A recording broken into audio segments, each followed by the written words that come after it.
E aquele povo não conhece o Deus de Abraão, ele não conhece o Deus de Isaque, eles não conhecem o Deus de Jacó.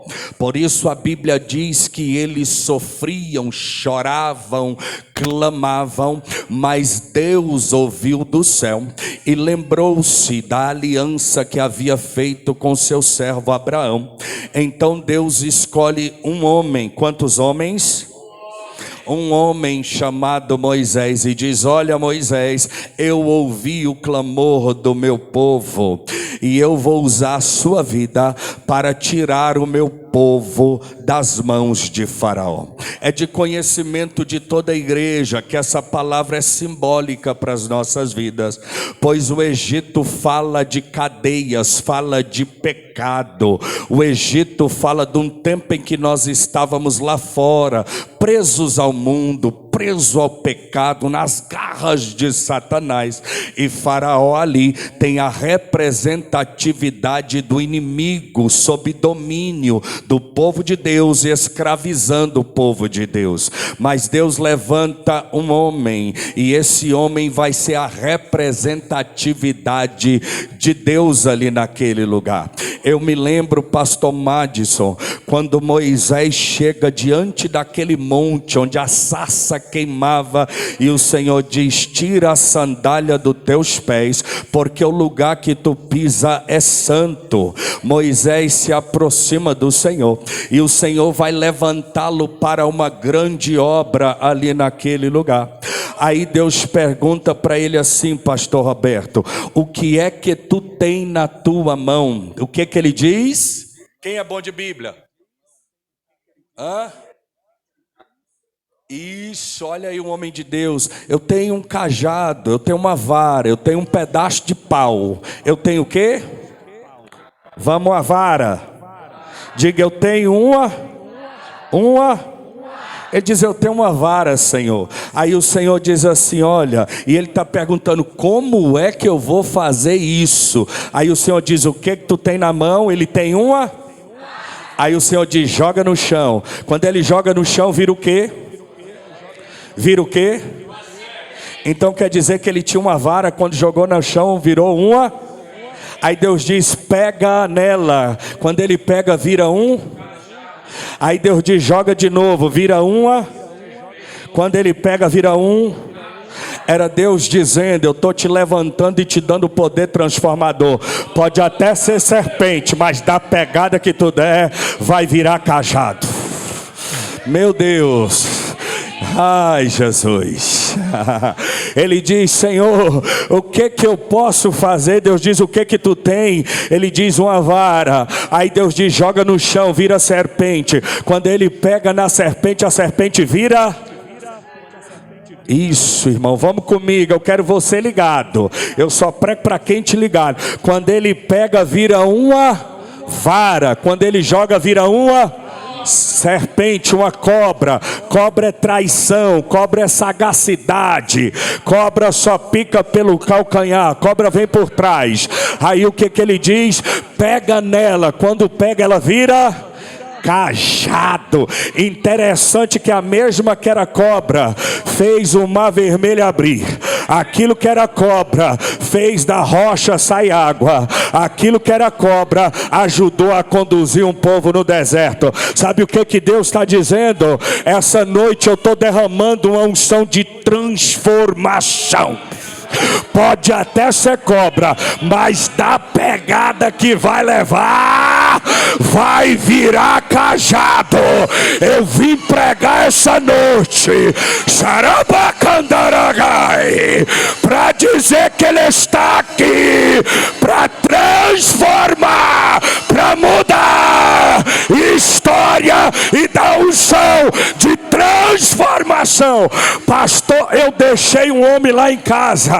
O homem está igual a cobra, não tem problema. A pegada que tu vai dar vai virar cajado. Eu deixei meu filho, tá perdido lá, não tem problema. A pegada vai virar cajado.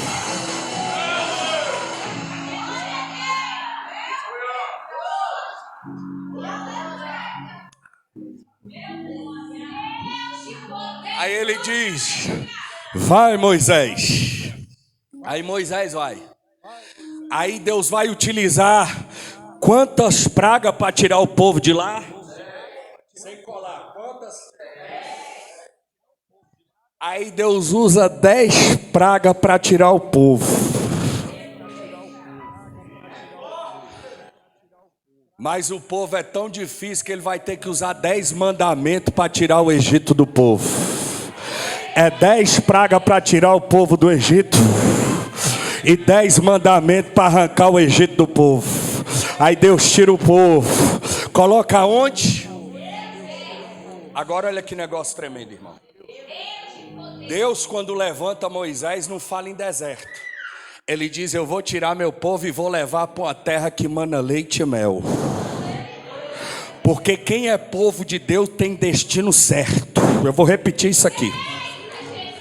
Quem é povo de Deus, escolhido por Deus, é servo de Deus, está na promessa de Deus, tem destino certo, tem lugar de saída e tem lugar de chegada. Aí Deus vai e arranca o povo com mão forte e poderosa das mãos de Faraó. Aí Deus coloca o povo aonde, irmão? No deserto. Tá bom, nós já saímos do Egito, agora nós já estamos no deserto. Deixa eu ir pregando. Deus coloca o povo aonde? Irmão, por que Deus não pegou aquele povo e colocou logo na terra que manava leite e mel? Porque o deserto é lugar de transformação. O deserto é lugar de se tornar. Sabe qual é o maior erro que nós cometemos? Nós achamos que fomos chamados para fazer. Deus não nos chamou para fazer. Deus nos chamou para ser. O maior chamado não é fazer. O maior chamado é ser a imagem e semelhança de Cristo Jesus. Eu vou entregar o negócio, eu vou falar. É para ser. Sabe o que eu falo lá em casa para eles? Cantar bonito não tem glória a Deus, a gente canta para Jesus. Mas cantar bonito lá no mundo, Bruno e Marrone canta, não sei quem canta, Leandro e Leonardo, eu não sei quem, não sei. É super afinado, no timbre de voz. O detalhe não é cantar bonito. O detalhe é se tornar. Olha o que Deus está falando para Moisés. Eu já derramei algo em ti aqui em cima desse lugar. Joga, cobra. Quando ele pega, virava cajado. Por quê? Porque havia uma unção de transformação na vida dele que estava transformando. Deixa eu dizer para você, ninguém pode ser agente de transformação se não for transformado. Ninguém pode ser agente de cura se não for curado. Ninguém pode ser agente de restauração se não for restaurado. Ninguém, oh meu Deus do céu, o maior chamado é para ser. Como o povo não conhecia o Deus da Bíblia, como eles não conheciam o Deus da aliança com Abraão, como eles não conheciam o Deus de Isaac e de Jacó, Deus coloca ele no deserto. Eu provo para você, no deserto são as maiores manifestações de Deus. De Gênesis a Apocalipse, você nunca vai ver Deus se manifestar tão claramente, cheio de misericórdia, como no deserto. No deserto a sandália não desgastava, a roupa não estragava, maná descia do céu, mar abria, de rocha saía água. Meu Deus do céu. Agora é interessante que o povo está no deserto, mas tem liberdade, não está mais preso lá. É interessante que o povo está no deserto, mas agora tem arca da aliança que é entregue lá. É interessante que o povo está no deserto, mas tinha sacerdote Arão que estava sendo levantado lá. Está no deserto, mas está livre. Está no deserto, mas tem tabernáculo que Deus mandou fazer. Está no deserto, mas tem arca. Está no deserto, mas tem sacerdote. Deus está dizendo hoje: tu está no deserto, mas eu estou provendo. Tu está no deserto, mas eu estou contigo. Olha para o que tem, olha para para quem eu sou, olha para o que eu já fiz.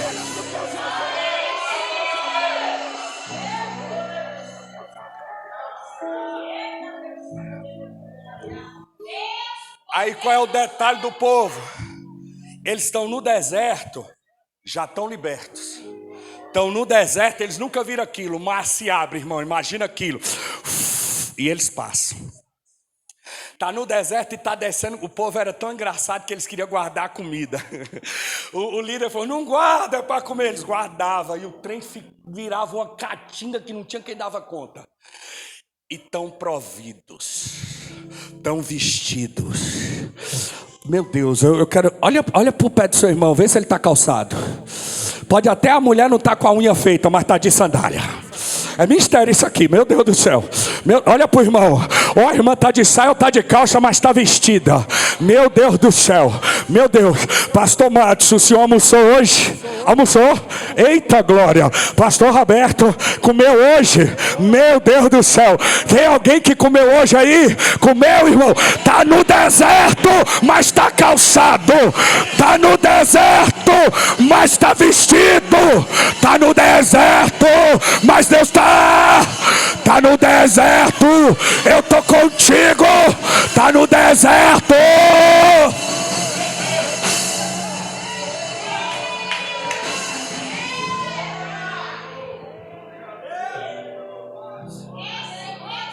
Aí aqui que a gente não pode errar. Por quê?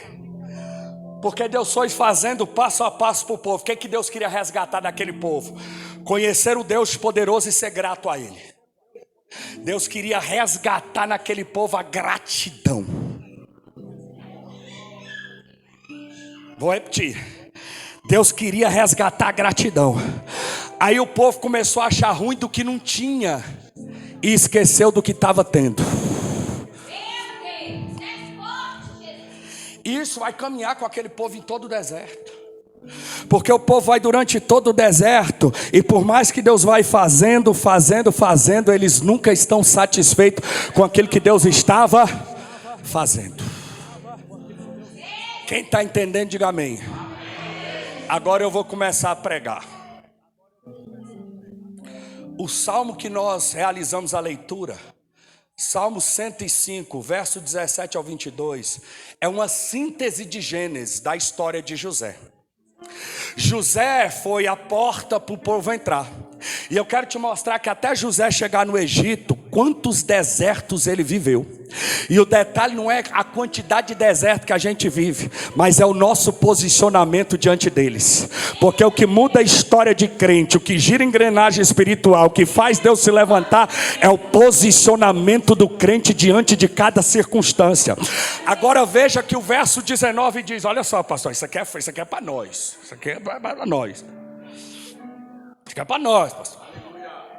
Verso 19 do Salmo, olha o que ele diz, olha para você. Até o tempo em que a palavra se cumpriu, a palavra do Senhor o provou. A mesma promessa que dava um horizonte, a mesma promessa que sinalizava um destino, a mesma promessa que apontava para um propósito, a mesma promessa que expressava a vontade de Deus. O sonho que Deus deu a José o provou. Deixa eu te contar uma coisa que tem muito crente que não sabe. A mesma promessa que Deus liberou sobre você é que vai te provar. Deus é quem prova. Eu vou dizer a segunda: Satanás não tem poder de pôr crente na prova. Satanás não prova crente. Satanás não interfere na vida de crente. Eu vou provar para você na Bíblia.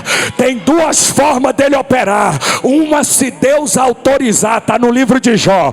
Deus disse, então tá bom, vai lá e vai só até aqui, ó, na coleira de Deus, só até aqui que tu vai. A segunda, não deis lugar ao diabo. O diabo não tem poder de alterar a história de crente. O diabo não tem poder de provar crente. O diabo não tem poder de curralar crente. Então o que o texto está dizendo é que Deus o provou.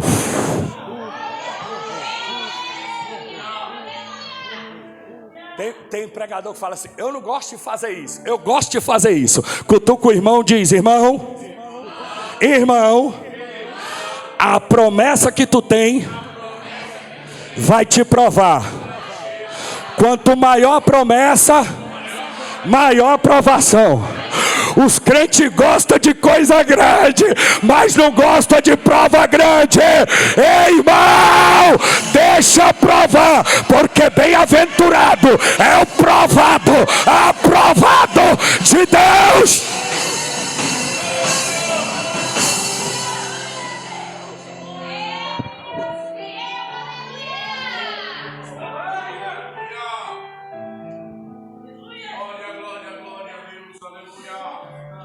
Vem comigo que aqui Deus vai falar com a gente. O que eu vou aprender com a história de José? Vem comigo. Olha a história desse cara. Ele tem um sonho. O sonho fala de governo e liderança. Ele viu que os feixes dele, dos irmãos dele, se dobrava diante do feixe dele. Estava dizendo que os irmãos iam se dobrar. Depois ele tem um sonho de que 11 estrelas, sol e lua se dobravam. Fazia referência aos irmãos e os pais. Irmãos, sonho de governo e liderança, se dobrando nele. No outro dia ele é vendido como escravo. Não vou repetir. É tipo Deus dizendo: ai filho, assim te diz o Senhor, vou te honrar. No outro dia você está aprovado. Bíblia, irmão, Bíblia não deixa a gente parar. Ai meu Deus, já pensou se eu não estivesse pregando isso aqui? Se a prova batesse na tua porta, tu ia pensar que Deus não era contigo. Mas Deus já está dizendo hoje: a promessa que eu te dei vai te provar, mas sede aprovado no Senhor. Governo e liderança. Ele chega lá nos irmãos dele e diz: eu tive um sonho, galera. E o sonho é o seguinte: todo mundo se dobrava. No outro dia os caras bolam um plano e vendem ele. Está entendendo, irmão? Sabe uma coisa que eu acho lindo? Deixa eu ler para você no Salmo. Enviou adiante deles o Senhor varão. Ou seja, Deus estava por trás de tudo isso. Cuta com o irmão aí, vamos lá, vamos com o irmão para não ficar todo mundo. Diz: sabe essas dificuldades? Sabe essa dificuldade? Deixa eu te contar um segredo. Fala para ele: Deus está por detrás de tudo isso.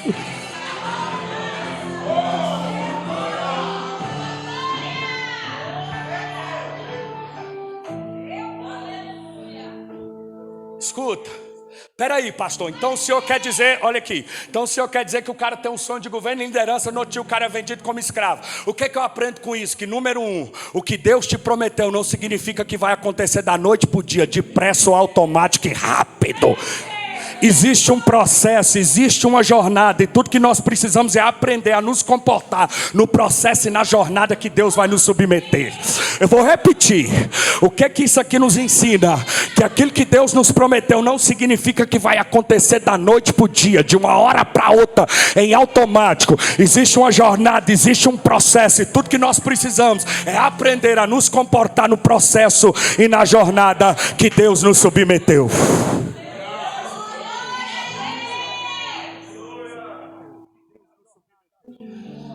Então vem comigo. Nós precisamos aprender a nos comportar ao longo do caminho durante essa jornada que Deus vai nos submetendo. E nós precisamos entender que esse caminho, sem dúvida, será cheio de desafios, lutas e dificuldades. Quem está comigo ainda aí? Então eu vou utilizar algumas situações que José passou. Vê se vai falar com a gente esse mistério que Deus me deu aqui. Algumas situações que José passou e a resposta que José deu para cada uma delas. Primeiro, ele foi traído pelos próprios irmãos que o invejaram, mas não deixou de acreditar na promessa de Deus. Irmão, se você não aprender a ser traído no evangelho e na caminhada, você para. Não serve. Não dá. Tem que saber ser traído. Meu Deus, pastor, não fala. Olha, o apóstolo Paulo, quando ele vai ministrar a Santa Sé lá em Coríntios, ele tinha tanta coisa. Se você estudar a noite de Jesus, tanta coisa aconteceu, mas ele fala o seguinte: e na noite em que foi traído, tomou o pão e deu graça, partiu e disse. Ele está dizendo, mesmo sendo traído, ele não desistiu, não parou, deu continuidade ao chamado e ao projeto que Deus colocou na mão dele. Eu vim pregar para a gente que vai ser traído, mas não vai parar, Pastor, eu ainda não fui traído. Se prepara, será provado nisso. Mas não pare a semelhança de José.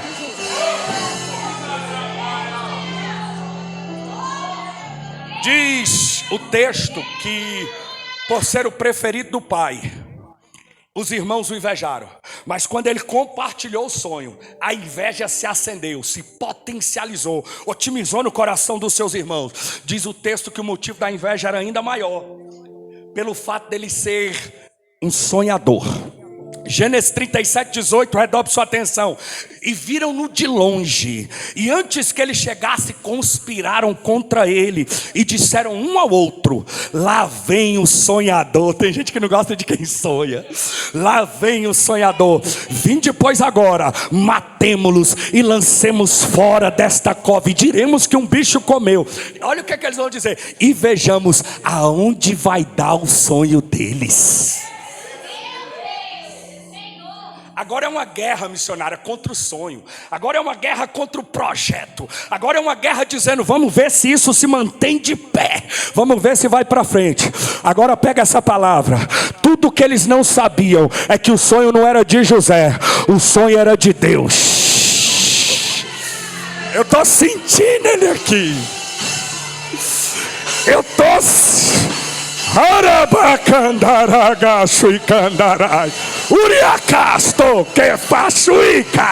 Eu estou sentindo ele aqui, meu Deus do céu. Será que só sou eu que estou sentindo ele neste lugar?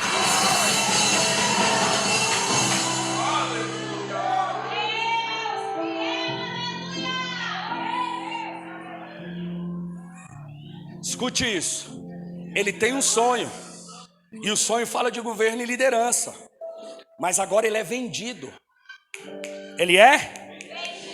Mas apesar da dor de ser arrancado do convívio dos seus pais, apesar da dor de ser arrancado do seu ambiente familiar, apesar de ser tirado da sua cultura, de ser traído, de ser tratado como um objeto, ele é vendido e viver uma espécie de exílio. Escuta isso aqui. Você vai ver um José que o Senhor era com ele, aplicado e dedicado. É isso aqui. Agora vamos lá, todo mundo entrar na nave e aprender a expectativa que Deus tem de nós diante dessa circunstância. Porque Deus está esperando, irmão. Deus mais reage. O pastor vai concordar comigo. Deus mais reage do que age. Às vezes a gente tá, Deus faz e ele está dizendo: eu estou esperando você fazer para que eu possa reagir. Ele é assim. Deus reage. Isso é bíblico. Eu podia te citar tantas coisas aqui, mas eu vou vir para aqui porque o tempo é curto e eu tenho coisa para passar para você. Eu não vou perder o foco. Você vai ver um José que o Senhor era com ele, aplicado e dedicado. Vou repetir, ele tinha recebido um sonho que falava de governo e liderança, e por isso ele não vai desperdiçar nenhuma oportunidade. Espera aí, pastor, desperdiçar é. Por quê? Ele é vendido para a casa de quem? Agora eu te pergunto, me diz na Bíblia o dia que você vai ver José com comportamento de escravo lá dentro. Vou usar a Bíblia.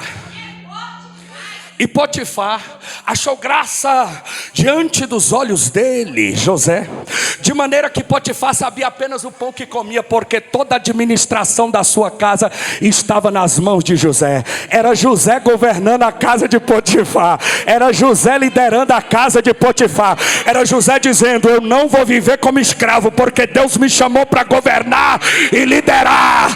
Eu estou na casa de Potifar, mas vou me comportar. Ai meu Deus, eu vou entregar isso aqui. Sabe o que Deus está dizendo? Comporte-se de acordo com a promessa. Comporte-se de acordo com o chamado.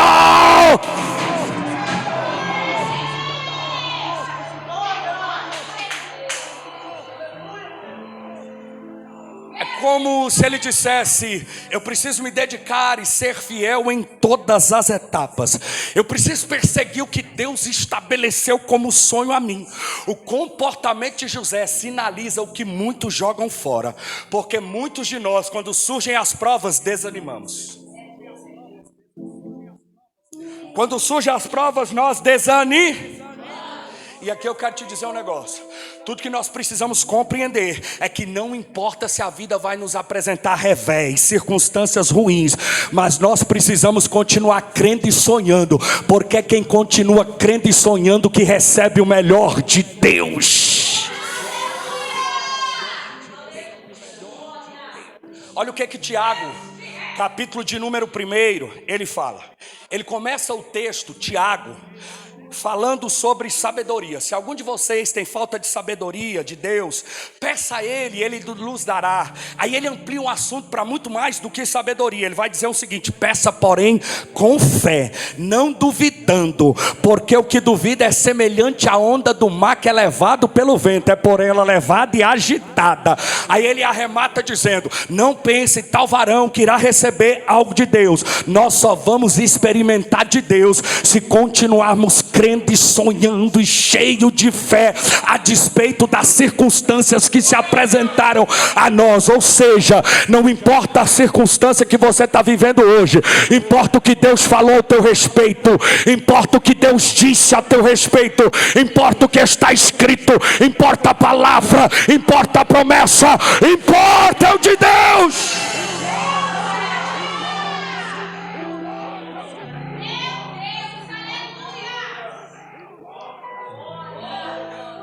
Porque está escrito: sem fé é impossível agradar a Deus. O justo viverá pela fé. Então nós precisamos entender a importância de uma postura de fé. Cutuca o irmão, diga: irmão, precisa ter fé. Permanecer crendo e sonhando, independente das circunstâncias que estão diante de ti.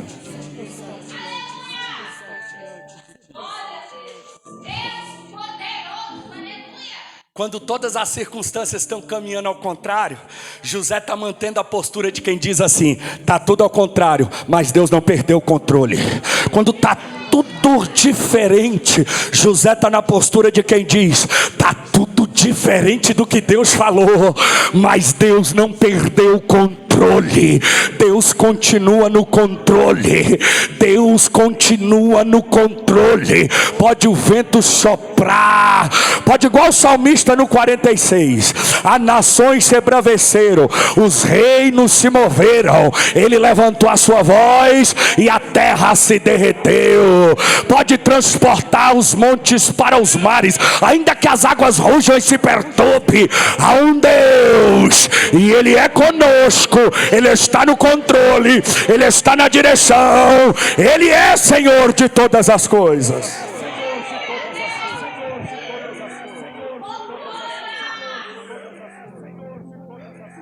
Vamos falar para o irmão de novo? Vai que o irmão está com sono. Sacode o irmão de irmão, eu não fico com sono não. Diga: Deus é fiel naquilo que fala. Ele não é homem para que minta, nem filho do homem para que se arrependa. Tendo dito, o Senhor cumprirá. Então olha para mim: traído pelos irmãos. Irmão, traído, nós só achamos ruim quando nós é traído porque colocou expectativa. Se for quem a gente não está nem aí, não é traição, mas é quem a gente deposita expectativa. A gente acredita que nunca vai fazer, aí faz. E o comportamento exigido pelo Senhor, tu sabe que eu pastoreava uma igreja há 8 anos, sai de lá agora, tem um mês, ó. Um mês, chegou meu tempo, o Senhor falou, 8 anos, 15 anos no ministério. Quando eu saí, os caras que eu mais ajudei, até na minha casa que eu coloquei para morar, morou, meteram o pé em mim, grande. Deus é com a gente, nós não precisamos não. E Deus me deu uma palavra na madrugada, quando eu buscava a Deus, em Jeremias 18, dizendo que o povo se levantou e disse: sempre haverá profeta, sempre haverá sábios que nos ensinem, sempre haverá homens de Deus. Levantemos falso contra ele e coloquemos para fora. Então Jeremias se colocou diante do Senhor e disse: Senhor. Aí Deus disse: pega o pote e quebra diante deles. E aquela história toda, eu disse: eu não posso nem falar isso, senão além de sair eu saio apedrejado. Quando eu cheguei para Deus e disse: Deus, e agora? Ele diz: agora é hora de tu ser como eu fui, porque eu também fui injustiçado. Continuei a caminhada e não deixei de ser a semelhança do meu Deus. Eu quero compartilhar com você, agora que eu vou ajudar mais, agora que eu vou estender mais, agora que eu vou mais. Queria vir uma capa igual uma casca para dizer para mim assim: ó, cuidado, não vale a pena fazer. Aí Jesus diz: vale. Você sabe qual é o problema? Meu Deus, eu estou sentindo Deus aqui forte. Sabe qual é o detalhe? E Jesus falou isso comigo. É porque a gente investe, eu investo no Gabriel e espero que contribuição dele, retorno dele, ele pode não dar, mas Deus vai levantar 10 para dar dobrado dele. Meu Deus, eu estou com a palavra aqui hoje para dizer: não te preocupa. Meu Deus do céu, tem gente que Deus tira por causa do caráter, para o sofrimento não ser pior, mas Deus está dizendo: não olha para quem deixou, olha para quem ficou.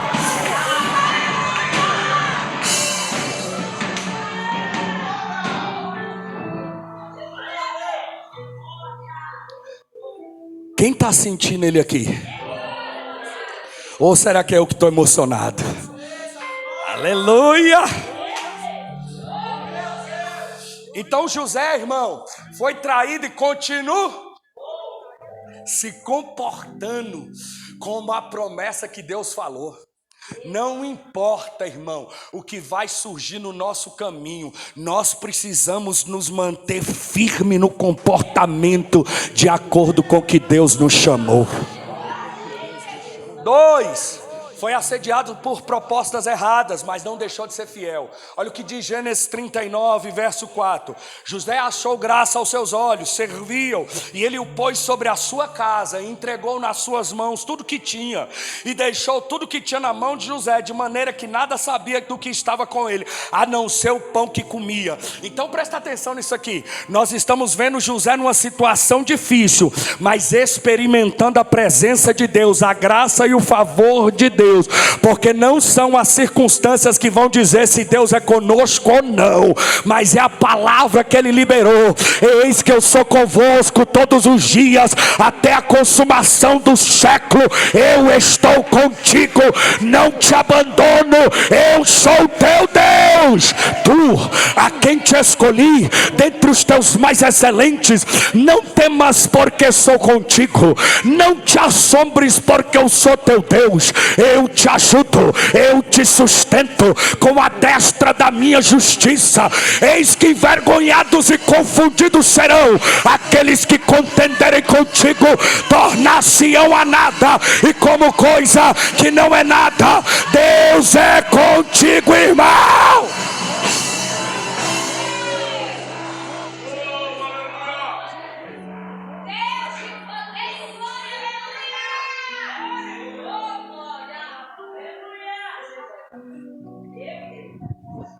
Agora escuta isso.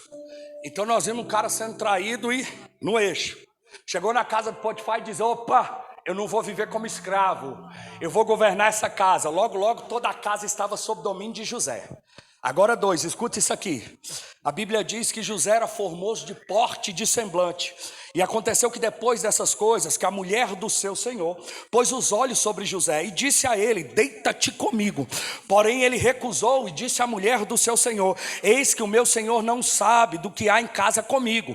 Entregou na minha mão tudo que tem aqui nessa casa. Ninguém há maior do que eu nesta casa, nenhuma coisa me vedou. Por isso, com relação a ti, eu não tenho direito. Como, pois, faria eu tamanha maldade? Como pecaria contra Deus? Irmão, olha para mim. A preocupação de José aqui não é ser fiel apenas com o Senhor, com Potifar. A preocupação de José aqui não é ser fiel com o dono, com o patrão. Não é ser mal falado na sociedade porque pegou uma mulher casada. Olha a pergunta de José para ela: ô senhora, pecaria eu contra Deus? Está entendendo o nível do cara? A preocupação dele não é perder o emprego. A preocupação dele não é que alguém entre e pegue ele no flagrante. A preocupação dele é: vem cá, assim, ó, pecaria eu mesmo? Está entendendo, irmão? O cara já foi vendido, o cara já está lá na casa do outro como escravo. Você tá achando que a mulher de Potifar era cada uma? A mulher de Potifar, desculpa o termo, era uma gata. Potifar é o segundo cara mais importante. Ali tinha botox, silicone, tudo no mundo, academia, um monte de coisa, banho de erva, pele limpinha.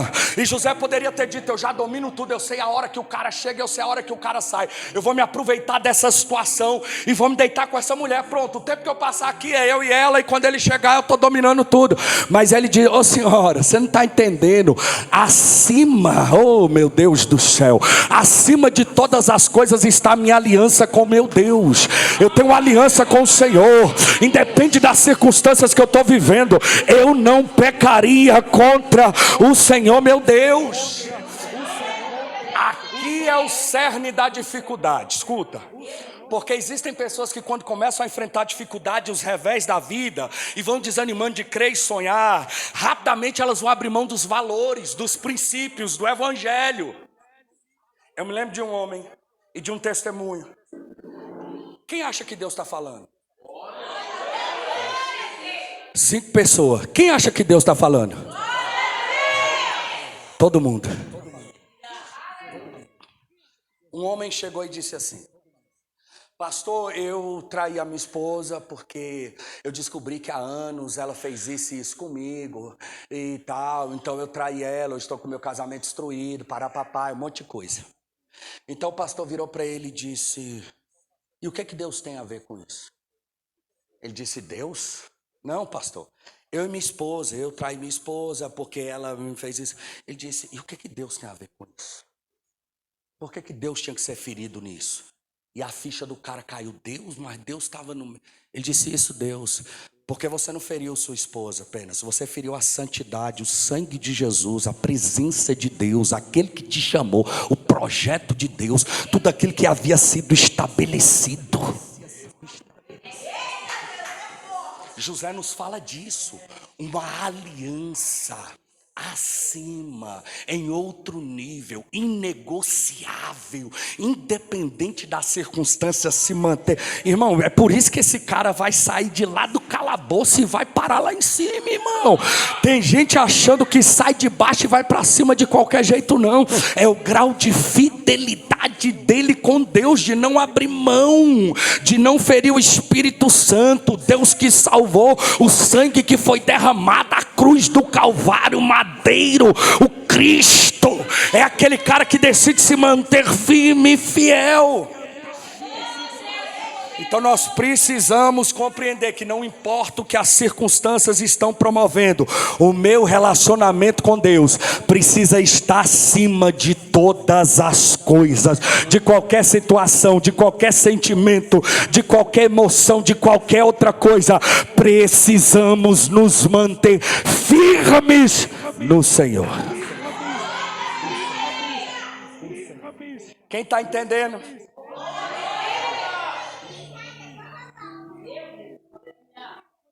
1 Samuel capítulo 2, versículo. Quanto tempo eu tenho? Eu vou embora aqui, que aqui é a Bíblia. Terminou já? Meu Deus do céu, irmão. Eu tenho 5 minutos, me deram 5 minutos só hoje. Brincadeira, seu, brincadeira. Vou parar. 1 Samuel capítulo 2, versículo de número 30, ele diz: eu honro aqueles que me honram. Significa que Deus vai honrar quem honra a Ele. E às vezes nós queremos inverter a ordem. Se Deus não está me honrando, então eu não vou honrar Ele. Isso é um pensamento maligno e diabólico. Todas as vezes que o inimigo tenta empregar isso na nossa mente, para que nós venhamos trocar de lugar com Deus, dizendo: já que Deus não está fazendo, então eu vou caminhar de qualquer jeito. Isso arranca a promessa, isso joga pedra no teu caminho, isso atrapalha o alcance, isso fecha as portas da conquista para a sua vida. Oh, irmão, Deus está falando hoje: se mantenha fiel, independente de qualquer coisa e situação.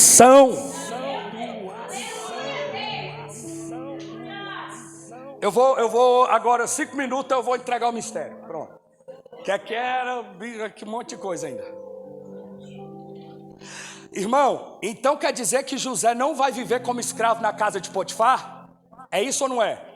É isso, vai viver como governador, administrador, é ou não é? É alguém que está dizendo: não interessa onde Deus me colocar, onde Ele me colocar, eu vou ser fiel, não vou perder nenhuma oportunidade e já vou exercer aquilo que Ele falou. Tem gente que diz: eu só vou pregar muito o dia que eu tiver na uma não sei da quanta. Não, não, não. Está aqui. Está aqui. Ele está aqui. Ele está aqui. Ele está aqui e vai te encher. Ele vai incendiar o teu coração. Está na hora de incendiar a tua casa. Está na hora de incendiar a tua parentela. Está na hora de incendiar aqueles que estiverem.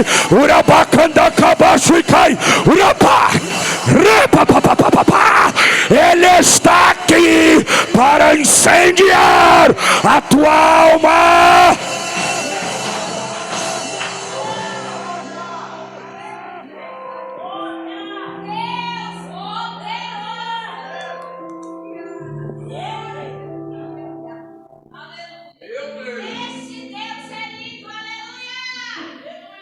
José faz o bem, não ficou com a mulher de Potifar. O que ele recebe como pago? Quem sabe? Não, pastor, você está demais hoje. Você quer dizer que o cara vai vendido? Não, pastor Matos, para com isso. Foi para cadeia, fez o que era certo, no momento que era fiel e produtivo, foi injustiçado, foi Paraná. Ai, não aguento não, Deus não é comigo não, não chama não, ele não é babado de mim não. Ai, não, né? Ai, não sei que tá, mas não. Né, aí, não é de jeito, pai, pode levar. Aí Deus se arrepende, sente uma arrepiadinha e arrepende. Ai. Irmão, eu orava a Deus, vou entregar, segura aí. Quem quer que eu pare, diga amém. Quem quer que eu continue, diga glória a Deus. Eu vou ficar com a maioria, eu vou falar 5 minutinhos.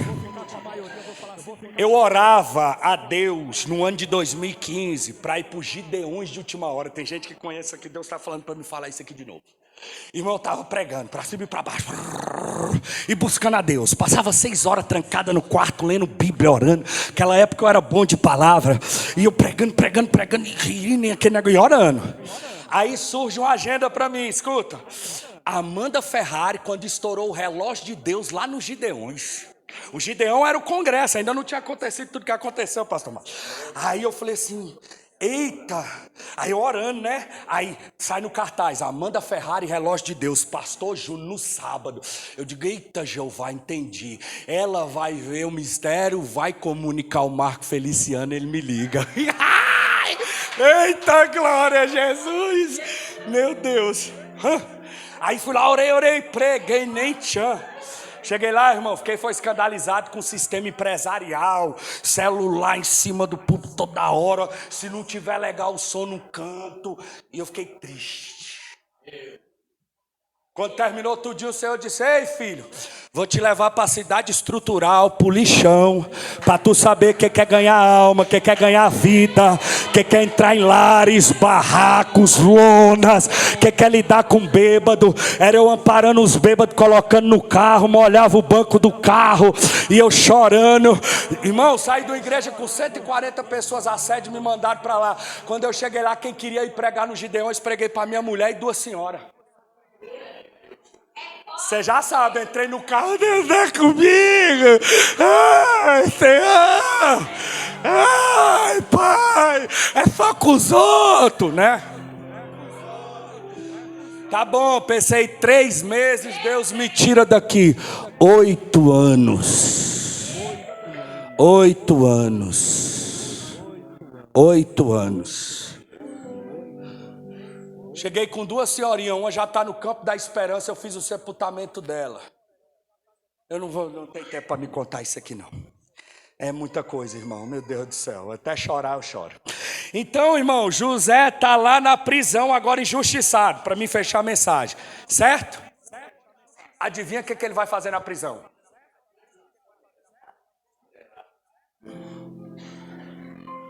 Chefe dos carcereiros, governava tudo. A marmita chega a tal hora. Você está liberado, você vai, você quem? É eu. Irmão, nada para o José. Pode pôr o José onde for. O sonho dele tá Faz um favor hoje, irmão. Deixa o sonho de Deus arraigar em você, entranhar em você, entre os teus ossos. Ninguém pode tirar o sonho de Deus. Vai encerrar agora. Aí José já levou essas lapadas tudo da vida, irmão. Aí lá vem José, vendido dos irmãos. Potifar, ao invés de ajudar o cara, tacou o cara na cadeia. O que é que José faz assim que ele chega na cadeia? Olha o texto. E olhou José e viu que 2 varões estavam tristes. Irmão, peraí. Eu não estou entendendo esse José. José, eu vou ficar doido. Irmão, o cara tá só levando lapada com gente. Quando ele chega na cadeia, a primeira preocupação, que o semblante dos caras tá triste. Quem é que tá só apanhando de gente e ainda consegue se preocupar? É só alguém que tem um código de valores do céu. É só alguém que permitiu ser como Cristo. José traz essa simbologia. Aí ele tá lá na cadeia. Aí olha só. Aí ele diz assim, tá, e os caras, nós tivemos um sonho. Ele, então tá bom, vou revelar. Padeiro, tua cabeça vai rolar. Copeiro, tu vai ser restituído e vai servir o rei. Mas tem um detalhe, lembra de mim. Lembra de mim. Quando tu chegar lá, lembra de mim, né? Lembra de mim. Irmão, olha o texto sagrado. E o copeiro não se lembrou, antes se esqueceu dele 2 vezes. Não se lembrou, antes se esqueceu. Um enfático, o cara não lembrou. Eu falei, Jesus, será que esse cara estava com amnésia? Não, o Senhor disse, não é amnésia. Porque se fosse amnésia, ele não lembraria 2 anos depois. O negócio é que eu arranquei da mente dele. Eu te digo por quê, e aqui eu fecho a mensagem. Te digo por quê. José vai sair desse deserto. Pastor, tu tem que tirar ele desse deserto aí. Não deixa ele nesse deserto não, José. Tira ele da cadeia. Eu vou tirar ele agora, irmão, da cadeia. José chega para o copeiro e diz assim, eu não fiz nada para estar nessa situação. Eu fui injustiçado. Eu não deveria estar aqui. Quando ele diz isso, pastor, Deus bota mais 2 anos na conta dele. Um dia desse, Deus levantou um profeta, não conhecia nada da minha vida. Ele disse, filho, já era para me ter te tirado daquele lugar 2 anos atrás. Eu não te tirei. Eu gosto, irmão, de falar com Deus. Desde fevereiro, Deus já me ameaçou de morte 3 vezes. Ele disse, ai de ti, se sair do projeto que eu coloquei no teu coração. Quando ele me tirou das ovelhas, eu digo, agora eu não cuido mais de ovelha, eu estou liberado, vou só pregar agora e vou voltar a estudar por sonhos que eu tenho. Rapidinho levantou o profeta e disse, homem, eu te desço a sepultura e levanto 2 em teu lugar. Eu digo, meu Deus, aí lá vai eu de novo pregar. Aí ele, homem, eu te desço. Eu digo, meu Deus, 3 vezes no mesmo mês. Eu digo, Jesus, lá em casa, no meu quarto, para de me ameaçar de morte, eu já entendi, eu não vou ficar na brecha. José vira e diz, eu não deveria. Então Deus arranca da mente do homem. 2 anos depois Deus está construindo uma rampa para o palácio. A Bíblia diz que Faraó teve um sonho. E agora o cara se lembrou de Aí chama José. Aí José vem. Pronto, irmão. Quando José chega lá, José revela o sonho e o cara coloca ele como governar. Aí vem os irmãos de José. Qual, pastor? Aqueles do início que eu falei. E detalhe, eles vão vir com a mentira. Porque quando Jacó morre, ele diz assim, meu pai antes de morrer, mentira. Falou para que o Senhor, você não fizesse mal com a gente. Mentira, Jacó não falou nada, irmão. A Bíblia diz que José chorou. Sabe por que José chorou? Porque José olhou para eles e disse, vocês continuam do mesmo jeito, tanto tempo passou e vocês não permitiram transformação em vossos corações, não entristeçais os vossos corações. Olha o José de 2 anos depois, não foi vós que me trouxeram para cá, mas foi o próprio Deus. Sabe o que José está dizendo? Homem não tem poder na minha história, homem não altera a minha história, homem não atrasa processo, homem não revoga decreto de Deus, homem não anula sentença que foi dada por Deus. Ele diz, não foi vós, foi o próprio Deus. Aqui eu parei e vou entregar para o pastor. Aí José diz assim: mas ele me trouxe para preservar a vós, para que vós fosse alimentado. Sabe o que é que José está entendendo? Que Deus honrou ele para guardar aqueles que dariam nome às 12 tribos, os descendentes de Abraão. Ele está dizendo: Deus só me honrou para preservar o plano e o projeto de Deus. É por isso que Deus não honrou José enquanto ele estava ferido. É por isso que Deus não honrou José quando ele estava machucado. Porque se honra José quando ele está ferido e machucado, quando os irmãos chegam, ele olha aí vocês, hein, rapaz, tá vendo aí? Como é que é? Agora vocês que vai pra cadeia. Agora não tem comida pra vocês não, rapaz. Agora o que Deus fez na vida da gente? Olha, quem me viu passar na prova não me ajudou, como vê na bênção, vai se arrepender.